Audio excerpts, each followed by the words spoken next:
I wasn't born for applause. I wasn't shaped for comfort. I was forged in silence. Long before anyone even learned my name, there was a time when the world looked at me and saw nothing. Just another ordinary soul, lost in the noise, swallowed by doubt. But they didn't know what lived beneath my ribs, the fire, the hunger, the quiet storm waiting to wake.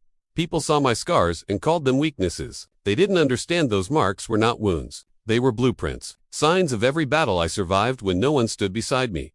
I remember the moment everything shifted. The moment I stopped waiting for someone to save me. I realized there would be no rescue, no miracle, no hand reaching into the darkness. It was just me, my breath, my heartbeat, and the weight of reality. So I chose the harder path, the one that demanded pain, discipline, and a willingness to break the weaker version of myself over and over again. Not because I enjoyed suffering, but because I knew transformation never happens in comfort, but in the silence. I built myself. I trained alone. I bled alone. I stood face to face with every demon that told me I couldn't rise. And slowly, I began to understand something no one had taught me. The world cannot break a person who has rebuilt themselves from nothing. Now, I walk into fire without fear. I welcome pressure, because pressure creates the kind of strength that cannot be faked, cannot be borrowed, cannot be stolen. Let them doubt. Let them watch. Their disbelief is fuel. Their silence is oxygen. Their judgment is nothing more than noise beneath my steps. I am not who I was. I'm not even close. I buried that version of myself and carved a new one from darkness and discipline.